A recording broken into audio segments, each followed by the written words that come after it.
¿Alguna vez has sentido un escalofrío inexplicable al interactuar con alguien, como si algo invisible, pero profundamente inquietante, estuviera ocurriendo bajo la superficie de su sonrisa? Carl Jung, uno de los psicólogos más brillantes de la historia, descubrió un patrón alarmante durante sus décadas de trabajo clínico. Existe una señal silenciosa que revela un peligro mucho mayor que cualquier amenaza física explícita. Este indicador, frecuentemente ignorado por nuestra mente consciente, pero detectado por nuestro instinto más primario, no se manifiesta a través de palabras agresivas o comportamientos overtly tóxicos. Es más sutil y, precisamente por esto, infinitamente más peligroso. La sabiduría ancestral ya advertía sobre estas personas, pero Jung logró articular científicamente lo que nuestros antepasados intuyeron. Lo más inquietante es que esta señal puede manifestarse en personas que parecen ser completamente normales, incluso carismáticas. Y cuando la detectes, la única respuesta sensata es retirarte de inmediato. Proyección de la sombra, el mecanismo psicológico más peligroso. La proyección de la sombra es quizás el mecanismo psicológico más peligroso que Jung identificó en las relaciones humanas. Imagina esto. Estás conversando con alguien que de repente te atribuye intenciones, pensamientos o cualidades negativas que tú jamás expresaste o manifestaste. Esta persona no está respondiendo a ti, sino a una versión distorsionada que ha creado en su mente. ¿Te suena familiar? Lo que experimentas en ese momento es la proyección de la sombra junguiana en su forma más pura. La sombra representa todo aquello que rechazamos de nosotros mismos, aspectos que consideramos inaceptables y que relegamos al inconsciente. Sin embargo, estos elementos no desaparecen, simplemente permanecen fuera de nuestra visión consciente, acumulando energía en las profundidades de nuestra psique. Cuando alguien proyecta sistemáticamente su sombra sobre otros, está manifestando la señal más peligrosa que Jung identificó: la incapacidad absoluta de reconocer sus propios aspectos negados. Esta persona, literalmente, no puede ver esos elementos en sí misma, por lo que los percibe exclusivamente en los demás. El peligro radica en que, desde su perspectiva, tú estás realmente personificando esos aspectos negativos. Las antiguas tradiciones espirituales comprendieron este fenómeno mucho antes de que Jung lo articulara académicamente. En el budismo, se habla del espejo oscurecido que refleja las propias impurezas como si fueran ajenas. En la tradición cristiana, encontramos la metáfora de la viga en el ojo propio, mientras se señala la paja en el ojo ajeno. Lo verdaderamente alarmante es que la persona que proyecta su sombra está completamente convencida de la validez de sus percepciones. No es que estén mintiendo conscientemente, realmente ven en ti lo que niegan en sí mismos. Esta distorsión perceptiva genera un tipo particular de convicción que es extremadamente persuasiva para terceros. La persona que proyecta puede convencer a otros de que tú eres exactamente como te describe. La neurociencia contemporánea ha confirmado lo que Jung postuló. Nuestros cerebros literalmente filtran la realidad para confirmar nuestras creencias preexistentes. Sin embargo, en los casos de proyección masiva de la sombra, este filtro se convierte en una distorsión completa de la realidad. El investigador Robert Johnson comparó este fenómeno con usar unas gafas que transforman todo lo que vemos. Pero ¿cómo identificas cuando estás frente a alguien que proyecta masivamente su sombra? La señal reveladora aparece cuando percibes una desconexión entre lo que esta persona dice de ti y tu experiencia interna. Te acusan de motivaciones que jamás has tenido o te atribuyen emociones que no has experimentado. Y lo más inquietante, lo hacen con una certeza absoluta, inmunes a cualquier evidencia en contrario. Lo que realmente está sucediendo cuando experimentas esto es que estás enfrentando la manifestación externa de una guerra interna. Esta persona está luchando desesperadamente contra partes de sí misma que no puede aceptar, y tú,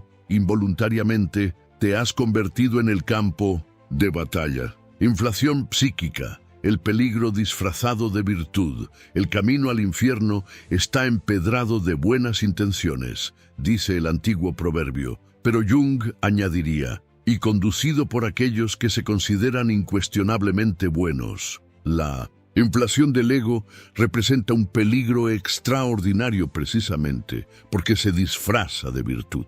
Cuando observas a alguien completamente convencido de su superioridad moral, su infalibilidad espiritual o de poseer una verdad absoluta, estás presenciando lo que Jung llamó inflación psíquica, quizás el signo más alarmante de todos. A diferencia de la simple arrogancia, que es fácilmente reconocible, la inflación junguiana es un fenómeno mucho más profundo y peligroso. Ocurre cuando el ego de una persona se identifica con contenidos arquetípicos, especialmente con la imagen del Salvador, el iluminado o el portador de la verdad. Esta persona ya no se percibe como un ser humano limitado, sino como un representante directo de lo divino o lo absoluto. El místico alemán Maestro Eckhart advirtió hace siglos sobre este fenómeno, describiéndolo como la trampa más sutil en el camino espiritual. Las tradiciones zen lo llaman enfermedad del zen, mientras que los sufíes hablan del velo de luz, más peligroso que el velo de oscuridad, porque es mucho más difícil de reconocer como obstáculo. La señal inconfundible aparece cuando notas que esta persona nunca duda de sus propias motivaciones. Mientras todos los grandes sabios de la historia han expresado una profunda humildad ante los misterios de la existencia, aquellos que sufren de inflación psíquica exhiben una certeza absoluta. No contemplan la posibilidad de error, porque en su mente no están expresando opiniones personales, sino verdades universales. Lo que es particularmente peligroso de este estado es que puede generar un carisma extraordinario. Jung observó cómo líderes con severa inflación psíquica atraían seguidores devotos precisamente por la convicción absoluta que irradiaban. Esta certeza satisface nuestra profunda necesidad humana de seguridad y respuestas definitivas en un mundo de incertidumbres. El psicólogo chileno Claudio Naranjo, estudioso de las tradiciones espirituales, señaló que el ego espiritual es el más refinado y difícil de detectar. Un ego ordinario proclama, soy importante. Un ego inflado proclama, soy un canal del bien supremo. Esta sutil diferencia explica por qué tantas personas se sienten atraídas por individuos potencialmente peligrosos que, sin embargo, parecen estar espiritualmente elevados. ¿Cómo reconocer la inflación psíquica en alguien? Observa su reacción, en la crítica o el desacuerdo. La persona con inflación arquetípica del ego no procesa el cuestionamiento como información útil, sino como una afrenta al orden cósmico mismo. Interpretan cualquier oposición no como un desacuerdo humano legítimo, sino como resistencia al bien, la verdad o lo divino que ellos representan. Jung advirtió que este estado representa un peligro no solo para los demás, sino principalmente para quien lo experimenta. La identificación del pequeño ego con contenidos transpersonales somete a la psique a una tensión insoportable que, eventualmente, exige compensación. Cuanto mayor es la inflación, más dramático es el colapso cuando los aspectos negados finalmente emergen. Identificación total con la persona, la máscara perfecta. ¿Qué podría ser más inquietante que alguien que te muestra exactamente lo que esperas ver en todo momento y circunstancia? Jung descubrió un patrón perturbador en ciertos individuos, una adaptación social tan perfecta que elimina cualquier aspereza, contradicción o espontaneidad humana. Esta máscara impecable, o persona, término que Jung tomó del teatro griego, representa una señal de advertencia que nuestros instintos detectan mucho antes de que nuestra mente consciente pueda articularla. La identificación total con La persona constituye un peligro psicológico extraordinario porque indica una disociación completa entre la imagen externa y el ser interior. El individuo ha sacrificado su autenticidad en el altar de la aceptación social, creando una fachada tan elaborada que incluso él mismo ha olvidado lo que existe detrás. Como expresó el poeta Fernando Pessoa, el peligro no está en la máscara, sino en olvidar que es una máscara. Las tradiciones contemplativas orientales han señalado este fenómeno durante milenios. En el budismo zen se habla del rostro, original antes del nacimiento, esa autenticidad esencial que existe más allá de nuestras construcciones sociales. Los maestros taoístas advertían sobre el peligro de pulir tanto la superficie que la sustancia se desgasta. Jung simplemente tradujo estas antiguas observaciones al lenguaje de la psicología moderna. La señal de advertencia surge cuando percibes una extraña sensación de artificialidad en las interacciones con alguien, aunque su comportamiento sea técnicamente impecable. Esta persona siempre sabe qué decir, cómo actuar, qué expresiones faciales adoptar, pero todo ello carece de la impredecibilidad e inconsistencias inherentes a la humanidad auténtica. Como señaló el analista junguiano James Hollis, la excesiva perfección en la adaptación social a menudo indica un vacío proporcional en la vida interior. La neurociencia contemporánea ha identificado un fenómeno fascinante relacionado con esta dinámica. Nuestros cerebros están equipados con neuronas, espejo, que detectan sutiles incongruencias entre las expresiones verbales, faciales y corporales de los demás. Cuando la máscara social de 1907, alguien está completamente divorciada de su realidad interna. Estas neuronas generan una señal de advertencia que experimentamos como una inexplicable sensación de incomodidad o desconfianza. El peligro real radica en lo que oculta esta disociación extrema. Cuando alguien ha invertido toda su energía psíquica en mantener una imagen externa perfecta, los aspectos rechazados de la personalidad no simplemente desaparecen, se acumulan en el inconsciente, formando lo que Jung llamó la sombra. Y cuanto más rígida sea la persona, más caótica y potencialmente destructiva será su sombra cuando inevitablemente emerja. Marie-Louise von Franz, colaboradora cercana de Jung, observó que aquellos que presentan una adaptación social perfecta a menudo experimentan episodios de erupción de la sombra, momentos donde toda la energía reprimida estalla de maneras impredecibles y potencialmente destructivas.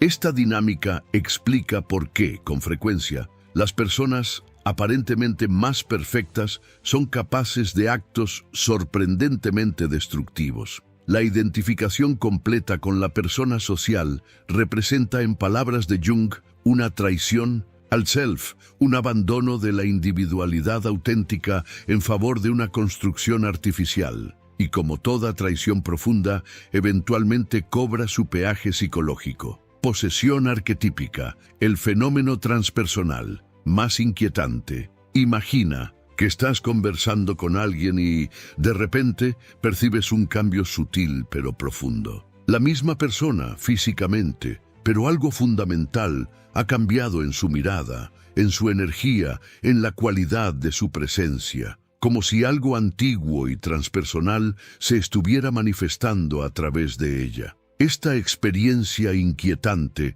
que muchas culturas tradicionales reconocieron como una forma de posesión, fue conceptualizada por Jung como posesión arquetípica, quizás la señal más alarmante que podemos detectar en otro ser humano. Los arquetipos, según Jung, son patrones primordiales de la psique colectiva humana, fuerzas estructuradoras de nuestra experiencia que contienen tanto aspectos luminosos como sombríos. Cuando un arquetipo posee la conciencia de una persona, ésta pierde su individualidad y se convierte en un canal para energías transpersonales que exceden con creces su capacidad de integración. Las tradiciones chamánicas de diversas culturas comprendieron perfectamente este fenómeno. El antropólogo Mircea Eliade documentó cómo los chamanes diferenciaban entre estados controlados de canalización y estados peligrosos de posesión, donde la identidad individual quedaba completamente subsumida. El misticismo cristiano hablaba del discernimiento de espíritus, como la habilidad esencial para distinguir influencias psíquicas benéficas de aquellas potencialmente destructivas. La señal de advertencia surge cuando percibes que alguien ha perdido la flexibilidad psicológica normal, volviéndose rígidamente identificado con un único patrón arquetípico. Puede ser el salvador incuestionable, el guerrero implacable, la víctima perpetua, el juez infalible. El arquetipo específico importa menos que la identificación completa con él. Indicadores reveladores incluyen un extraño brillo en los ojos, una cualidad monolítica en el habla y una peculiar sensación de que la persona ya no está completamente presente en el sentido ordinario. Como señaló el analista junguiano Robert Moore, no te estás relacionando con una personalidad humana completa, sino con un fragmento arquetípico que ha usurpado el control de la conciencia. La neuropsicología moderna ha identificado estados alterados de conciencia, donde ciertas áreas cerebrales asociadas con la identidad personal muestran actividad reducida, mientras que áreas vinculadas a experiencias transpersonales se activan intensamente. Estos estados, valiosos en contextos rituales controlados, pueden ser extremadamente peligrosos cuando ocurren espontáneamente sin el contenedor adecuado. Lo que es particularmente alarmante es que la persona poseída por un arquetipo experimenta una sensación extraordinaria de certeza y propósito. La ambigüedad de la conciencia ordinaria desaparece, reemplazada por una convicción absoluta que puede ser extremadamente persuasiva para otros. Jung observó cómo líderes políticos y religiosos en estados de posesión arquetípica podían catalizar movimientos de masas precisamente por esta cualidad de certeza sobrehumana. El peligro fundamental radica en el hecho de que los arquetipos, como patrones primordiales del inconsciente colectivo, contienen polaridades extremas. El mismo arquetipo del Salvador contiene tanto el potencial de compasión redentora como de fanatismo destructivo. Cuando una persona se identifica completamente con un arquetipo, inevitablemente manifestará sus aspectos más oscuros, a menudo sin ninguna conciencia de la contradicción. Jung documentó numerosos casos donde individuos poseídos por arquetipos cometieron actos completamente contrarios a sus valores conscientes, experimentando posteriormente amnesia parcial o una racionalización extrema. La posesión arquetípica representa la pérdida temporal de la capacidad de autorreflexión, precisamente lo que nos hace humanos. Compulsión a la repetición, la trampa invisible del inconsciente. Existe un fenómeno psicológico tan perturbador que cuando lo reconoces en alguien, comprendes que estás presenciando una verdadera tragedia en desarrollo. Jung lo llamó compulsión a la repetición, un patrón inconsciente donde la persona recrea obsesivamente las mismas situaciones dolorosas, como si estuviera atrapada en un laberinto invisible del que no puede escapar. Esta señal, cuando la detectamos claramente en otro, nos advierte que estamos frente a un peligro extraordinario, el de vernos envueltos en un drama psicológico que no nos pertenece. Lo verdaderamente alarmante de la compulsión a la repetición es su cualidad automática e inconsciente. La persona no está eligiendo consciente o maliciosamente recrear patrones destructivos. Está respondiendo a fuerzas psíquicas profundas que operan completamente fuera de su conciencia. Como expresó el psicoanalista Christopher Bolas, son conocidos impensados, experiencias formativas tan tempranas o traumáticas que nunca fueron procesadas cognitivamente, pero organizan toda la experiencia posterior. Las tradiciones espirituales han reconocido este fenómeno durante milenios. El concepto budista de karma originalmente no se refería a un sistema cósmico de recompensa y castigo, sino precisamente a estos patrones de condicionamiento que nos llevan a recrear circunstancias similares una y otra vez. En la tradición judeocristiana, la idea del pecado original puede interpretarse psicológicamente como estos patrones inconscientes que heredamos y perpetuamos sin elección consciente. La señal reveladora aparece cuando observas a alguien que consistentemente termina en las mismas situaciones dolorosas, con diferentes personas, pero siguiendo un guión asombrosamente similar. Aún más perturbador, la persona parece sinceramente sorprendida cada vez que el patrón se repite, como si fuera una víctima del destino en lugar de la arquitecta inconsciente de su propia experiencia recurrente. La neurociencia contemporánea ha descubierto una base biológica para este fenómeno. Las experiencias tempranas, especialmente las traumáticas, literalmente crean vías neuronales que se convierten en rutas de menor resistencia para el procesamiento de información. El cerebro desarrolla una expectativa neurológica que busca inconscientemente confirmar sus modelos preexistentes del mundo, incluso cuando estos modelos producen sufrimiento. El aspecto más peligroso es que las personas atrapadas en compulsiones de repetición inconscientes intentan, sin saberlo, reclutar a otros para desempeñar roles en su drama interno no resuelto. Como señaló el psicoanalista Donald Kalshed, el trauma no procesado exige ser escenificado. Sin darnos cuenta, podemos vernos desempeñando un papel en una historia que comenzó mucho antes de que conociéramos a esta persona. Jung observó un fenómeno fascinante. Cuanto más inconsciente es la compulsión a la repetición, más parece manifestarse como sincronicidades o coincidencias significativas en la vida externa. La persona crea inconscientemente situaciones que replican sus dinámicas internas no resueltas, pero experimenta estos eventos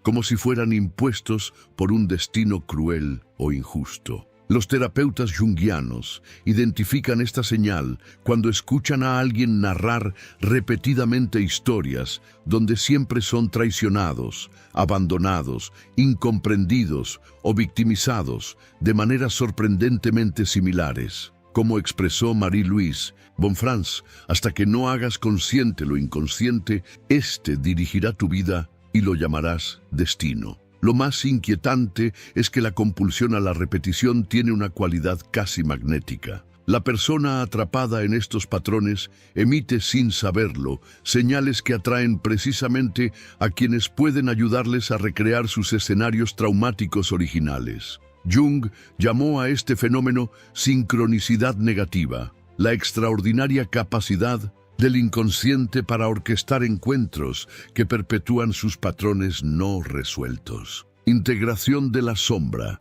el camino hacia la totalidad psíquica. Si las señales que hemos explorado revelan los peligros más profundos según Jung, existe un camino transformador que trasciende estas amenazas: la integración consciente de la sombra. Este proceso representa la diferencia fundamental entre las personas psicológicamente peligrosas y aquellas que se han embarcado en el viaje hacia la totalidad psíquica. Lo fascinante es que podemos reconocer esta integración tan claramente como identificamos su ausencia, y cuando la percibimos en alguien, estamos frente a la antítesis del peligro psicológico. La integración de la sombra no significa perfección moral o ausencia de aspectos negativos. Al contrario, implica un reconocimiento humilde y consciente de la propia capacidad para todos los errores y la oscuridad que observamos en los demás. Como expresó Jung, preferiría ser completo que bueno. Una frase frecuentemente malinterpretada que en realidad apunta a la diferencia entre la auténtica integridad psicológica y una máscara de perfección que oculta peligrosas divisiones internas. Las tradiciones contemplativas han articulado este proceso durante milenios con diferentes lenguajes. El budismo tibetano habla de transformar el veneno en medicina, reconociendo y utilizando constructivamente incluso las emociones y tendencias más difíciles. La alquimia occidental, que tanto fascinó a Jung, representó simbólicamente este proceso como la transmutación del plomo, aspectos rechazados, en oro, conciencia integrada. Los indicadores de una persona que ha iniciado genuinamente este proceso de integración son inconfundibles. Una peculiar combinación de honestidad sobre sus propias sombras y compasión hacia las sombras de los demás. Esta persona puede admitir sus propios impulsos y tendencias problemáticas sin vergüenza excesiva o autocomplacencia, simplemente como aspectos de la condición humana que requieren una conciencia constante. La neurociencia contemporánea ha confirmado que este proceso de integración tiene correlatos neurofisiológicos observables. Investigadores como Daniel Siegel han documentado cómo la integración de aspectos previamente disociados de la experiencia, literalmente, crea nuevas conexiones neuronales entre diferentes regiones cerebrales, particularmente entre los centros emocionales primitivos y las áreas prefrontales asociadas con la autorreflexión. Lo verdaderamente transformador de este proceso es que, paradójicamente, reconocer conscientemente nuestros aspectos más difíciles disminuye drásticamente la probabilidad de actuarlos inconscientemente. Como observó el analista junguiano Robert Johnson, lo que negamos no desaparece, simplemente emerge en formas sobre las que tenemos menos control. La integración consciente transforma la energía psíquica potencialmente destructiva en fuerza creativa disponible. La persona que ha iniciado genuinamente este trabajo interior exhibe una cualidad única: la capacidad de ver el mundo en tonos de gris en lugar de blancos y negros absolutos. No divide rígidamente entre buenos y malos, reconociendo la complejidad humana universal. Como señaló el psicólogo junguiano James Hollis, la madurez psicológica comienza cuando abandonamos la fantasía de nuestra inocencia absoluta.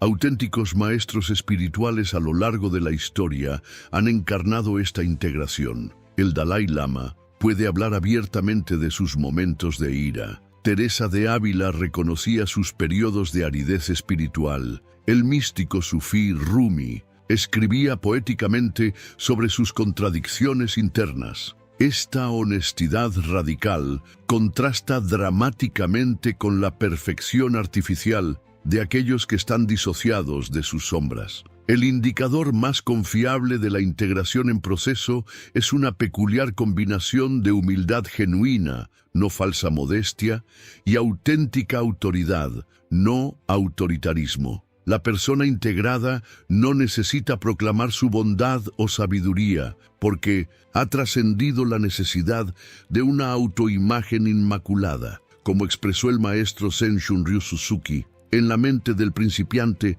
hay muchas posibilidades, pero en la del experto hay pocas. Antes de despedirnos, ¿has reconocido alguna de estas señales en personas importantes en tu vida? O, más importante aún, ¿has detectado aspectos de estos patrones en ti mismo? Si este mensaje tocó tu corazón, escribe en los comentarios. La conciencia es el primer paso hacia la transformación. No olvides compartir este contenido con aquellos que necesitan despertar a los patrones inconscientes en sus relaciones. Activa la campana y suscríbete para más exploraciones del fascinante universo junguiano.